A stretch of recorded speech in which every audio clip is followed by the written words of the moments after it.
Everyone, and welcome. My name is Marianne Monteleone, Vice President of Professional Development for the Long Island Board of Realtors. Welcome on this beautiful Wednesday, spring, sunny day, and thank you for joining in with us for a very, very special presentation with amazing instructor who I had the privilege of meeting several months ago and has brought us to this Wednesday webinar. So we'll let you settle in for the next, get ready for the next 45 minutes on something that we've all become so familiar with, which is Zoom and live virtual delivery. Betsy will give us some great information that will move us to the next level. So welcome to our Wednesday webinar, and let me formally introduce you, Betsy, and welcome you. Thank you very much. Thanks, Marianne. Hi, everybody. Welcome. So Betsy Coyne is a technology educator and coach and has specialized in technology training for over 30 years. After 8 years of conducting systems training for corporate America, she started PC Mac Technology, training people from a variety of industries how to use and experience technology by learning application usability. As an international Zoom instructor, she has trained thousands of people how to connect, teach, and manage business in a virtual world. In 2020, she created Technology for Real, an online learning academy for real estate professionals learning to incorporate technology into every aspect of their life in business. As a member of the National Real Estate Educators Association, REIA, she contributes her Zoom experience and various committees and has completed REIA's Gold Standard Instructor certification. While hosting workshops, meetings, and online summits, she is recognized as one of the most effective technology instructors for real estate associations nationwide, and you soon are about to find out why. So welcome, Betsy. Thank you very much. Thank you, Marianne. And hi again, everyone. I'm really excited to be here. And thank you, Marianne, for inviting me in as your Webinar Wednesday speaker. I am going to talk to you today about your top tips for presenting virtually with Zoom. Now, most of the things that I'm going to be talking about can be found in Zoom meetings. Today, we are all gathering in a Zoom webinar. So the toolbar that you see that I'll talk about is a little different. You know that when you are in a Zoom meeting, you see this bar at the bottom of the screen, and there are some items there that are very helpful for you when you are conducting business virtually. Now, as I go through the slides, please feel free to use the Q&A. There is a button at the bottom of your screen, and if you click there, you can use the Q&A, put your questions in there, and periodically, Marianne will be monitoring that area, and she'll feed them to me. We'll be going back and forth, and I'll ask her if there are any questions. So please feel free. Any question that you have is certainly something I want to know. And there'll be points along the way where I'm also going to ask you a question. So I'm going to be asking you to engage in that area too.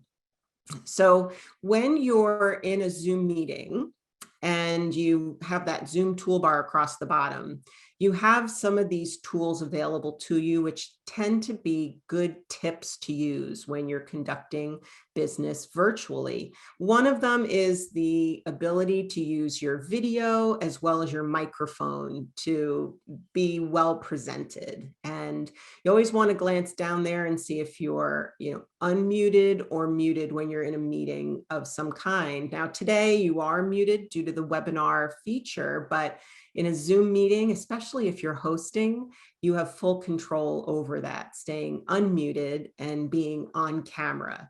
And as I look at myself on the screen, I know that as I see myself is how you see me.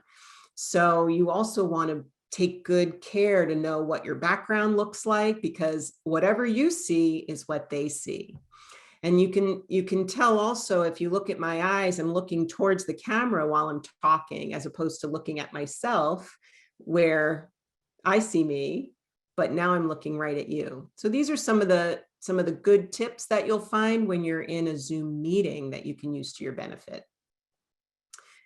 With that mute button, once again, today you won't see it, but definitely in your next Zoom meeting, hopefully you do that real quick. You'll be practicing and looking for that mute and unmute button. You have full capabilities when you are the host, and as well as a participant, to mute and unmute yourself. And that button is down there in the bottom left corner. The next button along the bottom of a Zoom meeting toolbar is that start and stop video. So when you are presenting yourself in a business situation and you want to make sure that your meeting participant can see you clearly, you want to make sure that stop video button is lit up. You know, if you see a red line through it, then you know that your video is not on, in addition to how you see yourself on the screen. The next button that involves a really good tip for utilizing during a Zoom meeting is using the chat. Now, today, our means of communication back and forth is the Q&A. When you are in a business meeting and you have a participant there with you, most likely you're going to be unmuted, most likely. If for some reason you have a few people in the meeting with you, maybe it's part of your team, as well as the meeting participants joining you, then you might choose to have people muted while you are giving your presentation, maybe about a listing. And as you're presenting and they're muted, you might want to have them put their questions in the chat. And so that button is also located at the bottom in your Zoom toolbar. Now, the chat is also very helpful in a meeting because it keeps track of what people say as questions, but it can also lead to a paper trail. You can ask people how they want their name to be listed on an agreement or on documents. If not only verbally talking about it, but you can have them answer that way in the chat. And when you're in a Zoom meeting, you can save the chat. So there is a button, take note here, for the next time that you're in a Zoom meeting, there is a button, great tip, in the bottom of a chat window. There's a button with 3 dots. And when you click there, you're able to save the chat. And that chat is then saved to your computer as a text file. So, and actually any participant can do that, not only the host, but someone, you know, you're attending someone else's meeting. If they have that setting set, you can save the chat, and then your text file is located in your local computer's hard drive. There's a documents folder where all the Zoom chat files are saved to over time. So that's a very good tip for once again, keeping track of what took place during a meeting in terms of what their questions were, what your answers were. And then once again, if you needed some sort of paper trail, this might lead itself to that. Now, a really good tip for working in a virtual environment, especially when your participants are muted, is using some sort of reaction. And the reactions button is also located in the Zoom toolbar in a meeting. And Zoom has done some updates recently. So I would also want you to make sure that when you run your next Zoom meeting, that before you start the meeting, you run the updates. You can get the latest update from the Zoom website. You can go to zoom.us and get the latest updates. You can also update your Zoom right from your own Zoom desktop application. And you can have it check for updates. And then once you're up to date, then you'll see that all of these emojis have been added. There are ways that in a meeting you can engage without opening up your microphone. So probably something more like if they had a question, they might want to use the raise hand, which is very helpful, because if someone doesn't want to write it in the chat, they'd rather speak verbally. They can you can just tell them and just hit the raise hand if you have a question while I'm going through this presentation of the listing, and then I'll get to your question at the end. If you're in more of a one-on-one situation or one-on-two, maybe you have Mr. and Mrs. in the meeting with you, it might be more casual and you might not need them, but it's good to know that they're there, especially that yes and no when you want to ask some questions, maybe if you're in there with a team of people. So the reactions are extremely helpful. Now, the participants list today as webinar attendees are not available to you. We see them as panelists, but when you're in your Zoom meeting, you can see the participants list and what their names are. So when they come into a meeting, oftentimes their name is gathered sometimes from their device. So as you look on the participants list, it lists the person, but not really their legal name. It lists them by their device that joined in. So you may want to have people look at the participants list, make sure they see how their name is listed there. Possibly if you're presenting a document to them in the virtual meeting, you can talk to that. And then there's even a way to rename themselves in that participants list. So that's another way you can confirm what their name would be. And then, as I mentioned earlier, use the chat to have that paper trail of please put in the chat how you'd like your legal name to be listed on the document. And you can have them write their name there. Now, I have a question for you today. When you are in your virtual meeting, do you use one computer monitor? That would be a computer screen, or two, or three. So it should say, do you use more than one? Now, we sometimes say monitors, as sometimes people refer to that as people in a meeting where they are helping. I'm talking more about the computer screen. And so in the Q&A, if you could, just put the words either single or dual. So you can indicate whether you're using a single monitor or dual monitor. You could put 1, 2, or 3 if that's easier as well. And as I look down the Q&A, I can see that we have a mixture that looks like single is definitely in the lead, more popular, and not necessarily today. You might be coming here today with one monitor, but I'm also curious that when you're hosting a Zoom meeting, what do you tend to have? What's your setup? Is it one computer monitor, one computer screen, or is it two? And if you have never hosted a meeting, I'd love to know that as well. That's going to be one of my questions later on. So that's good. Thank you very much for sharing. So I see mostly single today, now single today, sometimes two.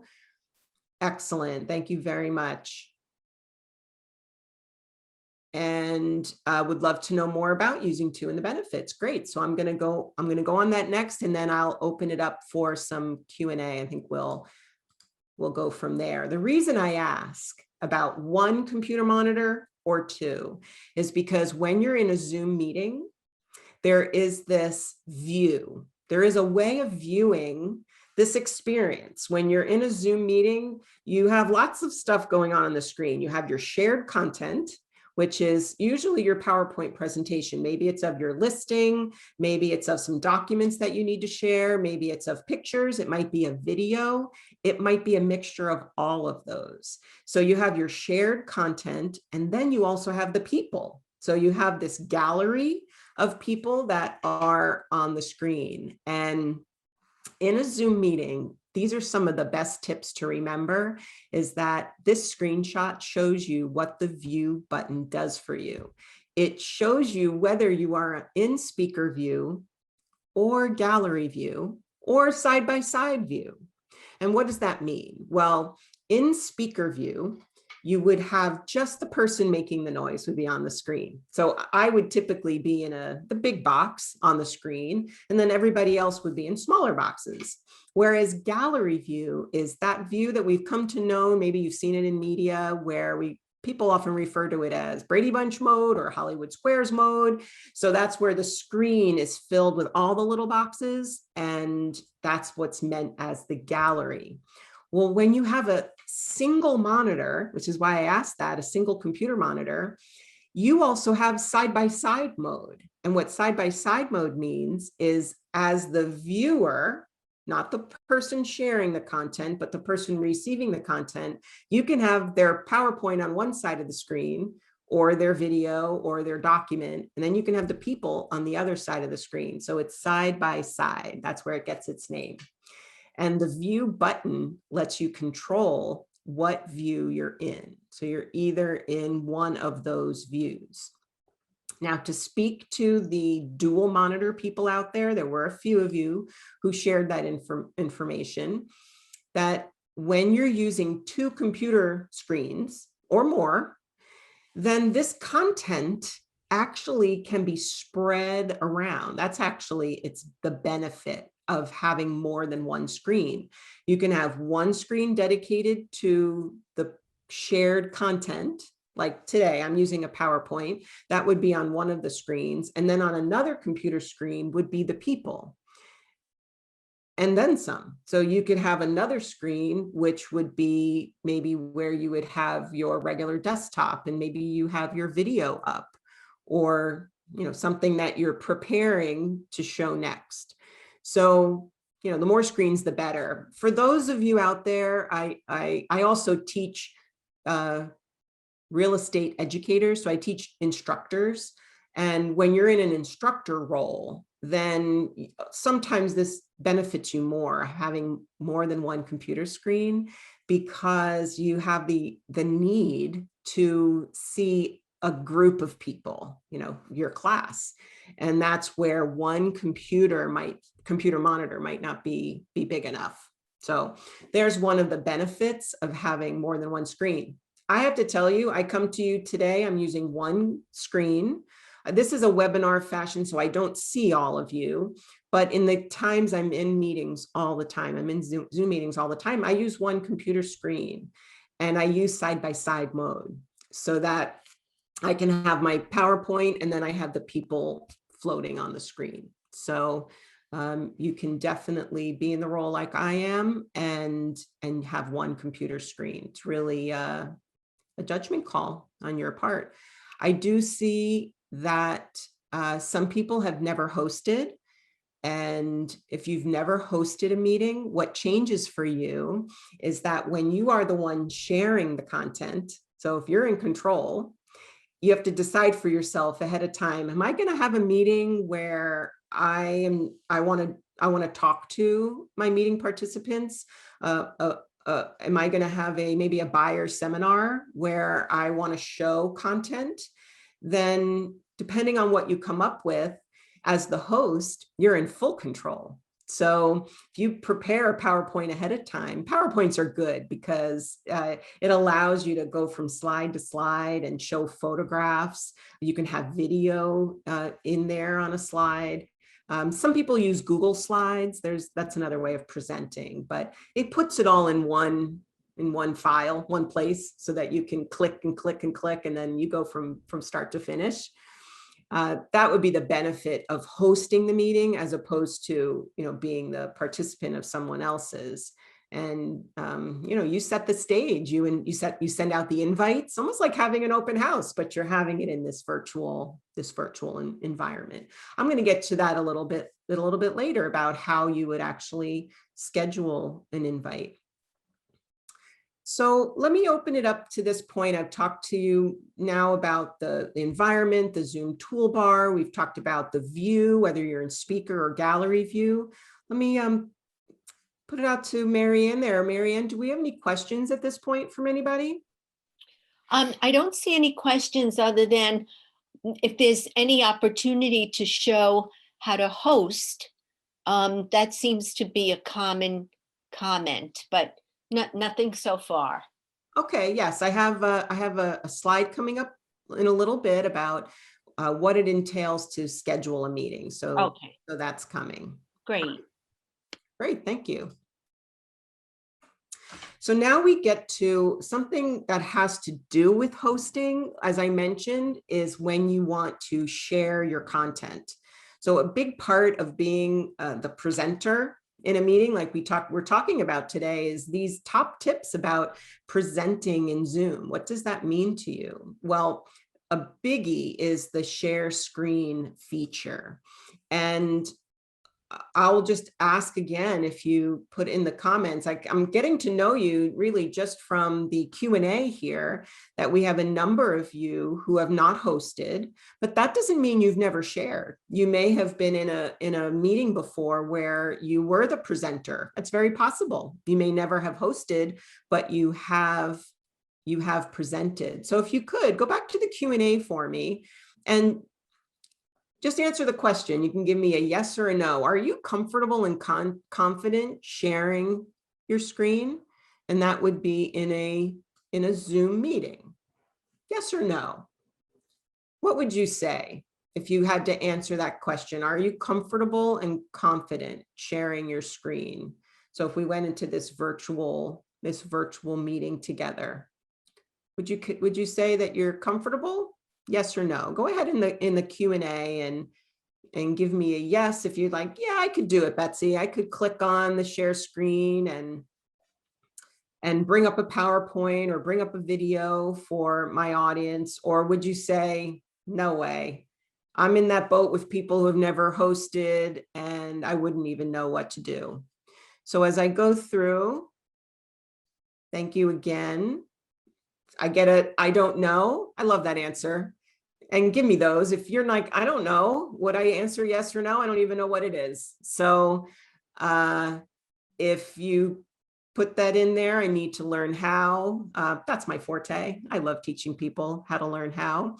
Or not sure, you've never hosted. Okay, so we have a good mix of everybody out there.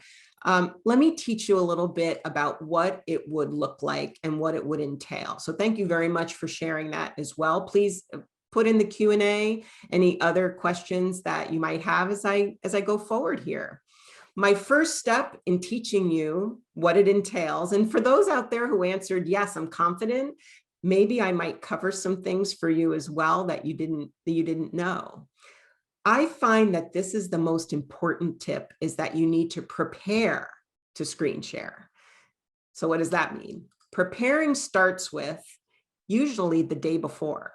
Yes, the day before your event. You're going to quit all unnecessary applications on your computer. How many times are we working on our computer all day, all week, and we leave the computer on overnight? And then we get up in the morning and we go to do our meeting and the computer is really sluggish. So that's because you have applications that are running. So to prepare properly, I want you to quit all unnecessary applications and I want you to shut that computer down completely. Make sure you've saved all your stuff. You do a shutdown, the computer powers off, you leave it off all night. Beautiful. You wake up the next day and then you open only the necessary applications. What does that mean? What's necessary? That's only what you're going to be sharing in the meeting. So today I only have my PowerPoint open and that's it. I don't have my email open. I might have had it open because Marianne and Ethan's here helping and he had asked me for some things. So I may have had my email open, but then I went and closed it because I don't need my email out there fetching new email and taking away from the computer's ability to be very powerful on Zoom. It has to be able to run my video and my sound and everything has to work real smooth. So you only want to open the necessary applications. What does that mean for you? Maybe it's PowerPoint. Maybe it is Google, because maybe you have a Google slide that you're going to show. Maybe it's a website. You might be bringing someone to a website to show them something from there. It might be a video. If it's a video that you have made, maybe on your phone and you've transferred it to your computer or you emailed it to yourself, take it out of your email by downloading, get it on your computer, and then run the video from your computer. So you might have that open and waiting for you. So these are the types of things that might be necessary applications that you're going to be using for your meeting. Then you're going to start your Zoom meeting. So that's how you prepare to screen share, is by quitting down everything, opening up only what you're going to need, and then starting your Zoom meeting. Then what happens? Well, this is what the Zoom toolbar is going to look like when you're in a Zoom meeting. You're going to have a button, which is green. It is green in color. It's like, go, click share screen. And when you click there, it's going to open up a list of choices. Now I've mocked this up a bit. You see the little smiley face for the desktop. It doesn't really look like a smiley, but I want you to remember that that one is special in that if you were to share your desktop, or for you dual monitor people out there, the people who answered, yes, I use 2 screens, that might say screen 1 and screen 2. So if you use 2 screens, that might look a little different. If you come from using one computer screen, it's going to say desktop. If you choose that one, then what you're sharing in the meeting is anything that's on your computer. It could be anything on that startup screen. They're going to be able to see everything across the bottom of your computer screen. Wherever you click, they're going to be able to see. So that's actually could be something you want, especially if you've prepared to screen share and you have quit out of anything that was unnecessary. What I like to do though, is because I've prepared properly, I've got the second row of applications waiting for me. I've got my PowerPoint, I've got my video waiting, I got maybe that website, and I have maybe a document that I'm going to share. So then you can see in the bottom left corner where the yellow arrow is pointing, next great tip. If you are going to be showing them a video, you need to be able to share your sound properly.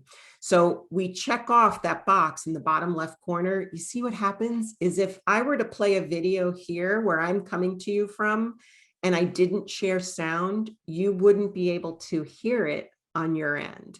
So when you're coming to someone virtually in a virtual meeting, you want to be able that you want to make sure you share the computer sound through the meeting so that they can hear it on their end. And that's what that checkbox in the bottom left corner is for. The other checkbox, I just like people to know that it's there. And that one you're not going to need at this time. It says optimize screen share for video clip. Some people think they need it. They're like, that sounds good. Optimize, that sounds good. Why wouldn't I need that? It's really more for people who are doing higher level video production and need to show that type of video. But for most of the things that I see in the real estate world, real estate industry, you don't need that. Actually, for those people who do choose it for their regular PowerPoints, it can make all the text look somewhat garbled. So I always like to make you know that down there, share sound, yes, when you want to show a video, but optimize screen share, you can skip over that one. Then what you're going to do is you're going to click on that PowerPoint of your listing presentation that you want to share with them. And then you're going to click that share button in the bottom right corner. And those are the main tips for sharing your screen in a meeting. Once you click on share, what comes up on the screen is your presentation. So you have whatever you're presenting in front of them. It fills the screen just like mine is doing today. And you're ready to go. What shows up at the top, sometimes you'll hear people in a meeting say, do you see my screen? And I always like preparing you enough so that you don't have to say that. One of the tips for knowing if you're screen sharing is if you see that green bar at the top of your screen. It tells you you are screen sharing. So you can rephrase it to people and say, as you can see in the screen that I'm sharing, because then if they don't see it, they will tell you rather than you asking. But that green bar at the top is your way of knowing that you are screen sharing. And that's what's going to be there for you. I see mine right now. I see that I am screen sharing. Another tip is that when you move from presenting in the listing to maybe wanting to show a video, you need to switch gears, and that's with the new share button. So when you, and your bar will say that at the top, it'll say new share. And when you click there, up comes that same screen again, where we have prepared. We prepared to screen share. So we had our PowerPoint ready. We have our video open in the background. We have that website waiting for us. And maybe we have a document that we're going to share with them. This time you're going to choose something else. Maybe you want to switch from your PowerPoint and do a new share and share one of those documents that you want your participants in your meeting to see with you on the screen. So you're going to pick that document, and then you're going to click that share button in the bottom right corner.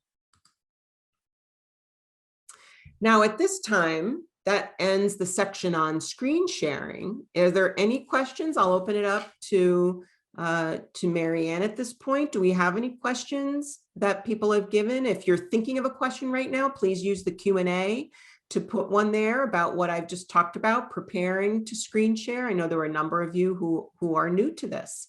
We have anything there, Marianne? We do have one. It says, I did not know that desktop would do that. Does that mean I wouldn't have to pause share and share again to go from, I guess, PowerPoint to Chrome to Excel, for example? Yes, that is correct. The person who asked that, that's correct. If you shared your desktop, then any place you go, anything you click on, they're going to see. That is correct. Okay. So, yes. Just so much great information. If you don't have a question right now, we will stop again, but I just want to remind everyone that this is being recorded and we keep it on the lirealtor.com/COVID page to go back, because this has got such great information. So I'll let you continue, Betsy. All right, great. Thank you. Well, this next section, this next tip is on a feature that is known as annotating. Now this is a PowerPoint slide that I have on the screen in front of you. And today, Marianne is a panelist. So is Ethan. We're panelists in this Zoom meeting.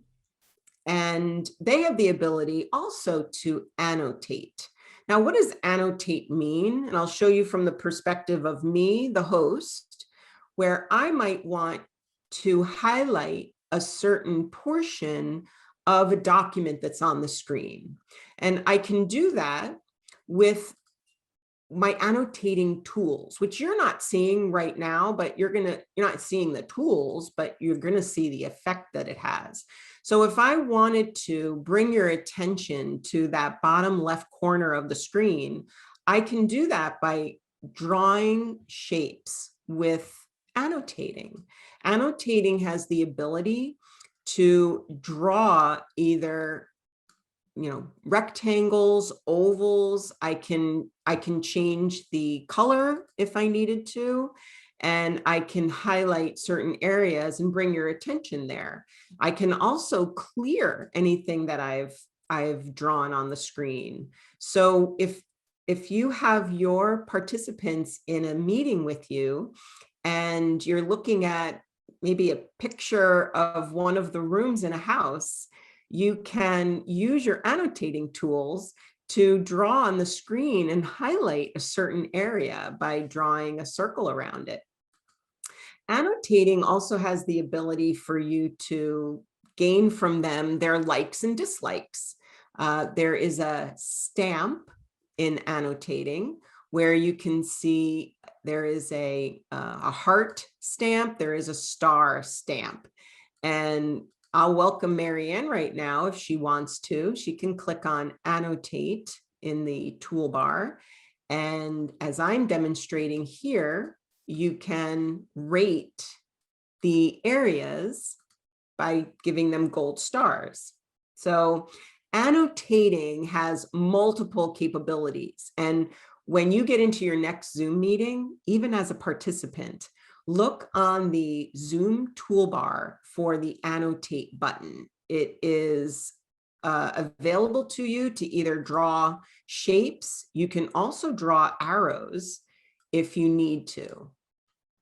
And you can, clear your drawings as I just did now. So Marianne, I'll let you use the annotating if you need to try that out. You can, if I were to say, think about the 4 areas I've talked about right now: Zoom toolbar, screen sharing, sharing documents, or sharing content with annotating, or using the view button, and show me either by using the heart stamp or the star stamp, which area would you say you're going to use, the most going forward? See it? I do. So you see up in the screen sharing quadrant is the star that she drew there. And thank you. You can actually draw a bunch of them, and you can change your stamp from a star to a heart.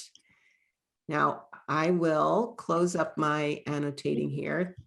Thank you for participating. I can even open it up to Ethan if he wanted to annotate. Now, for those of you who are watching today and are going to watch back on the replay, because this part is something that is really worthwhile trying, this tip. Thank you, Ethan. I can see there. He's checking it off. He's like, done, Betsy, done. I got the view button going. I've got the Zoom toolbar going. And you have to picture, if you had a document on the screen with someone that was in a meeting with you, it's very helpful to be able to say, if you look down in the 3rd paragraph and you have the ability to draw a rectangle around that section, it is very helpful. I can see there too, something I haven't demonstrated, which is the ability to type text. You can also type text right on the screen with annotating. Very helpful. Now, as the person right now, I'm in control of the screen. So I am the screen sharer. So I have a trash can on my toolbar, and what I've just done is clicked to clear all drawings. I also have the ability to disable annotating, which I just did as well. So if you're thinking, oh boy, this isn't good, because once I open it up and they're able to annotate, can't I just do it? I don't want them to be able to do it. And yes, that is a setting. You can disable their ability to annotate, and then only you're the one in control. Very, very helpful, which is annotating. So Betsy, yes, can you just tell everyone listening how to get to that option? Maybe I missed it. They may not know, because this is very helpful if they have a listing presentation or a document up on the screen. Thanks. Yes, good point. Yes, typically when you're in a Zoom meeting and there is a screen share in progress. So for when you're watching this back, you might want to watch it back on a device and then be in a Zoom meeting. You're going to look at the top of your screen, and at the top of your screen, when there is a screen share in progress, because you can't annotate unless someone is sharing screen, either you're sharing or you're watching someone else share their PowerPoint or share a whiteboard or share anything, as a matter of fact. When that's in progress, look to the top of your screen. In the bar at the top, there's a button that says View Options. And when you click there, a menu appears, and in that menu, it says Annotate. So you're going to click there, and then the Annotate toolbar appears. And on the Annotate toolbar are the proper buttons that you need. There is a Draw button. Now, don't let it discourage you. Draw tends to look like a little squiggly line, and it's not meant to squiggle on the screen, although they do give you that capability. Remember, Zoom is used worldwide. So there are people around the world who have the ability to draw on the screen freehand. I find that in a business meeting where you're conducting business virtually, that off of that draw option, there are shapes, and you're going to want to use those instead. And then the hearts and the stars are all found under stamp. Once you have drawn your shapes on the screen, then the way I was clearing them was with the trash can. And all 3 of those buttons are clearly displayed on the annotating toolbar. So that should help you when you when you watch back on the replay. Yep, that's great. Thank you. All right, you're welcome. I am going to close down my annotating toolbar. And in this next section, let me get my mouse to come there. There it is. So now I asked this earlier, and I got in seeing in the Q&A your answers that there were a number of you who answered, no, I haven't hosted. So if you didn't get a chance to answer earlier, you want to answer the question now. Have you hosted your own meeting with Zoom? Yes or no? And I did see earlier, I'll just scroll back in the Q&A, that because we were talking about screen sharing and your answers were yes or no. And then some people said, no, I haven't even ever hosted. But I'll pose it again.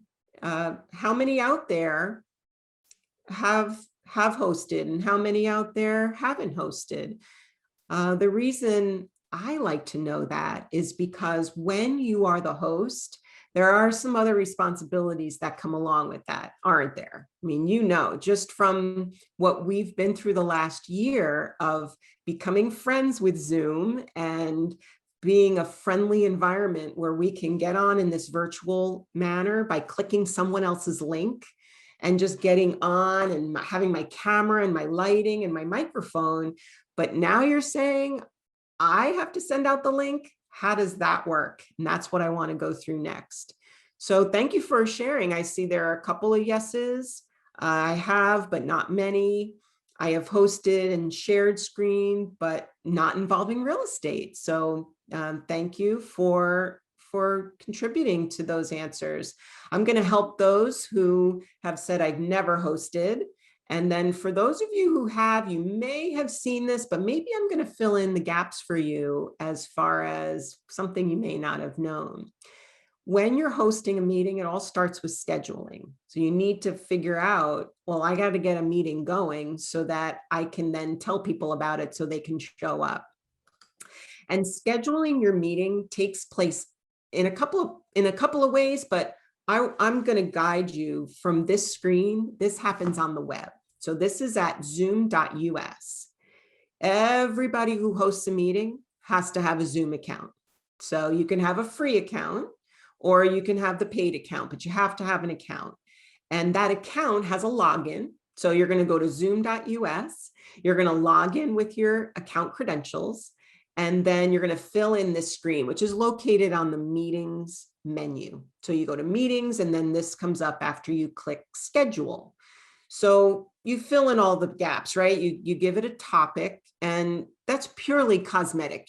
Where it says presentation for the Smiths, 123 Main Street, you could put anything you want in there. It's that phrase is going to be used in the invitation. So if you wanted to say a certain thing and you want it to be in sentence case with capital letters, then type it that way, because that's how it's going to come out in the invitation. Yes, there is an invitation text that is provided to you with all of this information. The description, and here I'm going to go back and I'm going to use my annotating. So right here, the description is optional. That's really for you behind the scenes. That's where you're going to type things that maybe pertain to that meeting. Maybe you want to give yourself the reminder of what people's contact information was, or maybe what their first names, what their nickname is, what they like to be called, what their likes and dislikes were. Anything you put in the description is not included in the invitation. It's really for you behind the scenes. So it's a nice place to utilize that if you need to. I'm going to skip over template just a minute.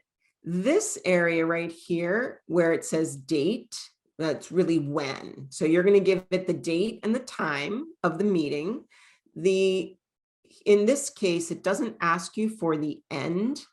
It displays for you a duration, which you can see in the next line down. So the duration is going to be what you estimate it to be. Zoom does not hold you to that duration. If you go over, that's fine. However, if you have a free account, you are limited to 40 minutes. So at the 40-minute mark, they are going to warn you. There'll be a warning on the screen that says you need to end your meeting soon because your 40 minutes is your time limit. But listen, if you have a free account and that's where you're holding it at, you could tell your client, your potential customer, that this meeting was scheduled for 40 minutes. We will end. There'll be another one later that day. Maybe you're doing it in that case, and you could certainly start another one later on in the day where they could attend again. Maybe in the case of a buyer seminar. If you want to have that unlimited ability to meet in a free way, then you might want to consider the paid account, which is about $15 a month. If you pay for the whole year in advance, then it comes to about $12 a month if you pay for the whole year in advance. The remaining parts on the screen are the time zone. So that's going to be your Eastern time zone, and that pretty much you're pretty much doing your business locally. I'm going to assume. I do my business worldwide, so I make sure I schedule my meetings in my time zone, and then when the invitation goes out, it converts it to whoever is reading it. The little button underneath time zone says recurring, and that is so that you can schedule one link and have it whenever you want. So if you have a meeting that's going to reoccur at a certain time frame or whenever you want, then that gives you the one link that you can then send out again. And all they have to do is click the link, but you have to, in the email, you have to specify the date and time. Once you click recurring, then it does ask you the frequency of which you're meeting, or you want to just meet at any time. It'll let you make up the date and time in the email. The bottom half of the screen is on whether registration is required. Yes, you can gather people's email addresses ahead of time with registration. That's an option as opposed to just giving them access to the meeting. And then below there, you see the meeting ID. And I would recommend that you do the generate automatically. Your Zoom account does come with a personal meeting ID. I would not give that one out. I would keep that for yourself, for maybe internal, or even for colleagues or friends and family. Even, what you want to meet on your business Zoom account, you can, but don't give that out to your customers. You can. It's not the way I use mine. And then below there are the security settings. Yes, there has to be a passcode. If you don't use a passcode, you must use the waiting room. These are security features that Zoom put into place recently over the last couple of months that you must use. So how's that? That's how you schedule a meeting. When you click save, you get the unique link, and then you can send that out in an email. Do we have any questions on that in the Q&A about what it would entail to schedule a meeting and how that might work out for you, Marianne? Are there any questions on that? We do have one. Is there a maximum number of attendees for a Zoom meeting if you have the free account? Oh, good question. For free account holders, as long as you're meeting, first of all, number of attendees. So you can have 100 attendees. Yes, free account. You can have up to 100 people in your meeting. So you're like, yes, all right. I'm definitely always going to have under 100 people. If you're using some sort of, well, I don't know. I really hope for you. Maybe you'll have more than 100, but you're limited at 100 with a free account and a paid account. So the $15 a month pro account, as well as a free account, limits you at 100. So you're thinking, well, then what's the catch? Why don't I just do a free account? Well, that's where the timing comes in. So with a free account, if you meet with someone one-on-one, then you have unlimited time to spend in the meeting. It's actually a 24-hour meeting, but you can consider that. You could be on for hours and hours with one person, one-on-one. if the moment you go to 1-on-2, so if you have Mr. and Mrs. in the meeting with you in a free account, then you're limited to the 40 minutes. So that's how that works. With a pro account, $15 a month, you know, you have flexibility there. Great. Thank you. Okay, you're welcome. Are there any other questions on, let's see. Well, I think this, yeah, I think this really helped because a lot of people are saying that they've never hosted. So setting up the meeting is key. So I think this was very helpful. Okay, good. I am taking a peek here as well, Marianne. Okay. And, I can see that. Do you need a separate account for using Zoom for real estate business? So that's really your call, whether you want to have a separate account or not. I have a free account as well as a paid account. And I tend to use one account for business or personal, because if I'm on with friends, I want to have that over 40-minute ability. So I use my business account. I would say for your own real estate use, you're going to need to follow best practices as far as what's recommended. Whether, you know, I'm an entrepreneur, so I can use my business account, but that's really up to me. It's because I want to be able to use that time limit appropriately. I have the free account, and that's because when I join in meetings as the host, I like to join the meetings from another device. And I'll do that because I want to see what my participants see. I want to see it from their perspective. So like I'm pointing over there because that's where my Windows laptop is. I'm not joined here today with it, but typically I would. And then I'll have the free account on there because you can't be in the same meeting, Zoom meeting, in the same account. They don't let you do that at the same time. I also saw here that someone asked about my voice is very clear, that, you know, maybe you're wondering what equipment I'm using. And I think I'll speak to that for a moment. And I'll just put this up on the screen while we wrap up with any final questions. Is that someone had recommended to me that I get a light box. And because I used to use those ring lights that you see that are very popular.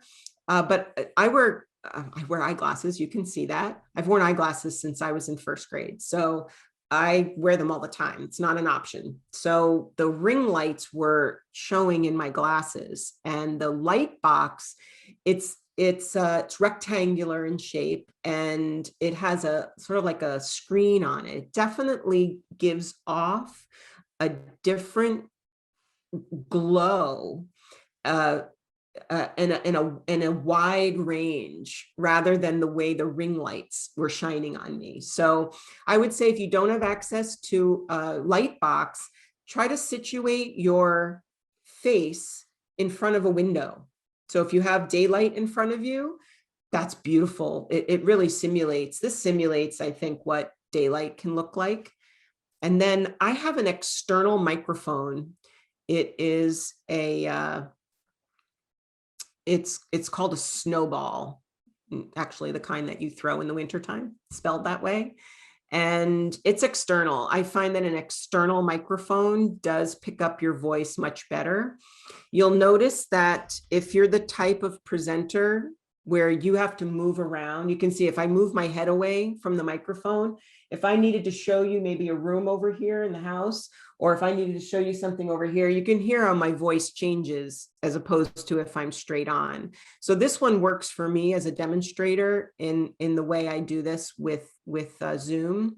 If you were walking about, you might want to have Bluetooth headphones, which also act as a microphone so that you were connected. Some people walk around a listing with, possibly with their iPad, their tablet, their phone.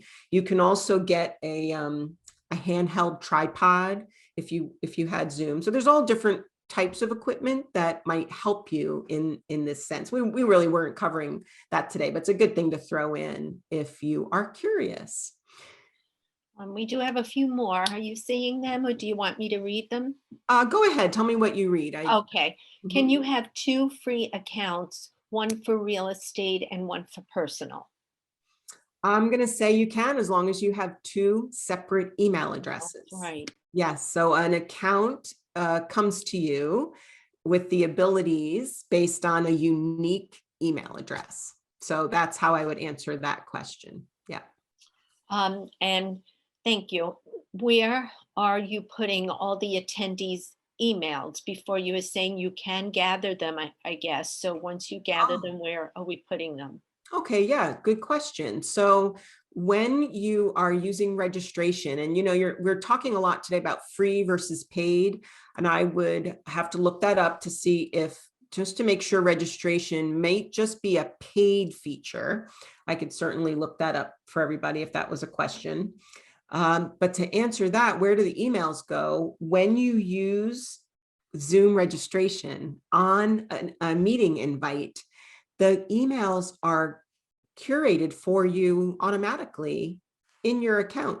So all you do is you go down to the bottom of that meeting screen that I was showing, and it's capturing, it tells you the tally, tells you how many people are registered. You click there, it tells you what the email addresses are. You can even, like a day before, you can click there and say, could you send out a reminder email, please? And it does that. So it's very, very helpful where you can bring in the people who are thinking of attending and gather their emails. So Zoom does all that for you. Good question. Yeah. We have a question. Do you recommend the recurring for my team meetings, even if they are at random times? Yes, I do recommend the recurring. First of all, it's easy for your team members because it's the same link every time. So you can send it out the first time, tell them to save the link in their calendar event on whatever calendar, productivity tool they use. And as long as or you send out an email every week, maybe you do, and the link is in there. It's the same link every time. All you would have to do is when you communicate out and you say, okay, hi team, this week we're meeting on Thursday at 5:00 p.m. and here's the link. It's the same link every time, but maybe you're communicating when you're meeting. So yes, recurring works very well with no fixed time, or it works very well with people who meet every Monday at 9:00 a.m. So you can set it up that way too. And then it goes out as many reoccurrences as you want. You tell it, we're meeting for the next 6 months every Monday at 9:00 a.m. And it gives you, what would that be? 24 meetings. And then you have them still all the same link, Yes. but it gives you like a calendar of all the dates. I like doing the one which is just no fixed time. You get the link and then you have it in your possession and then you communicate it out to your team. That's great. Oh my goodness. We've been using this since working remote, and every time we learn something from you. It's just so great. Well, thank you very much. I peeked up a little bit. I saw someone said, most of us had never heard of Zoom until COVID. And, how did it start? Any history? I mean, I don't come today with the history of the company, Mhm. but I could tell you that I came to know Zoom just before 2020. So I'm a technology educator and coach, and I've done this for 30 years. So I have people who come to me in person prior to 2020. And a person I know, she actually happens to be a professional organizer. And this was back in 2018, actually. And she wanted to learn Zoom so that she could do her presentations. And so Zoom had been around. I had met people through this whole process, real estate industry professionals who were using Zoom for their classes, even in like a hybrid fashion where, they would have something in person and then there would be people who would take the class, virtually. And that was going on, 7, 8, 9 years prior to COVID. So it wasn't until 2020 hit and everything shut down that I have a connection of mine with the Real Estate Educators Association asked me to teach my Zoom class.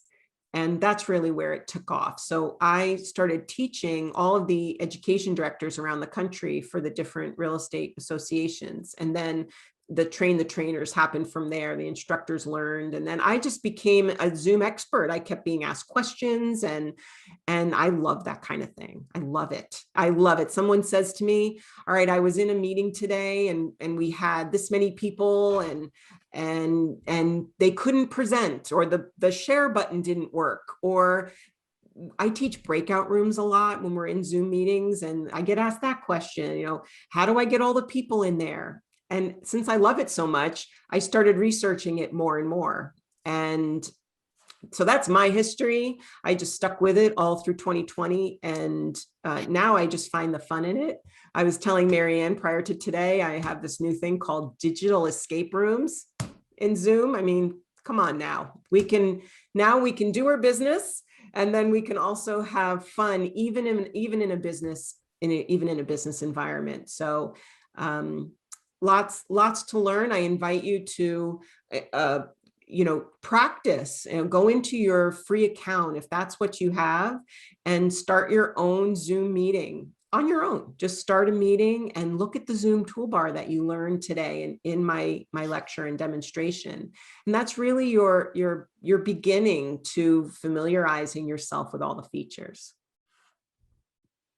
I'm being asked again where we could find the recording. I knew that would be because this is so jam-packed with such great information. So if I could just tell everyone, it would be lirealtor.com/COVID, COVID.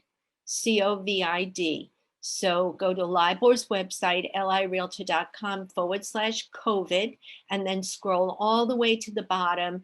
And probably within 24 hours, you'll see Betsy in a little box with the name of the session, and we'll keep it up there for 30 days so our members can replay.